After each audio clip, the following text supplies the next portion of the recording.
ওই মুক্তিযোদ্ধা এবং মুক্তিযোদ্ধা পরিবার বা মুক্তিযোদ্ধার দিকেই যেন তাদের বেশি মানে একটা ক্ষোভ। আমার একটা কথা নিয়ে তারা কিছু কতদিন প্রতিবাদ করলো। কী কথা বলেছিলাম আমি? আমার কথাটাকে বিকৃত করা হয়েছিল। আমি বলেছিলাম মেধা মেধা মেধা, কোটা না মেধা। তো কোটা আমাদের নারীর কোটা, প্রতিবন্ধীদের কোটা, নৃগোষ্ঠীর কোটা, প্রত্যেক জেলার কোটা, মুক্তিযোদ্ধা পরিবারের কোটা, সেগুলো তো আমি বাতিলও করে দিয়েছিলাম।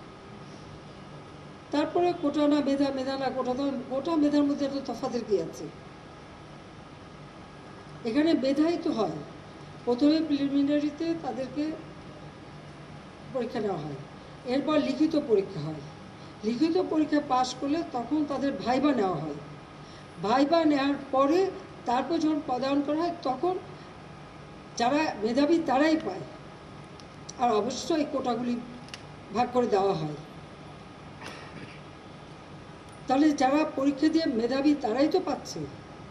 সেই সূত্রে আমি বলেছিলাম যে কি মেধাবী কি শুধু মানে মুক্তিযোদ্ধা পরিবারের সন্তান সন্ততিরা কি মেধাবী না? তাহলে মেধাবী কি শুধু ওই রাজাকারের ছেলে মেয়ে? এটা বলার সাথে সাথে তাদের স্লোগান তাও কি বিকেল 4টায় আমি প্রেস কনফারেন্স করি, কয়েক ঘন্টা চলে যায়। হঠাৎ রাত্রেবেলা কোথায় 11টা 11:30 দিকে দেখলাম অনেক ছেলে মেয়ে বের হয়ে আসছে, মেয়েরা হল থেকে বের হয়ে আসছে। তাদের স্লোগানটা কি?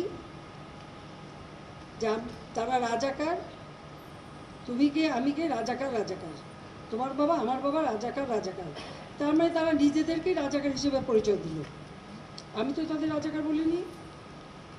তারা নিজেরাই স্লোগান দিয়ে নিজেদেরকে রাজাকার হিসেবে পরিচিত করলো সকলের কাছে।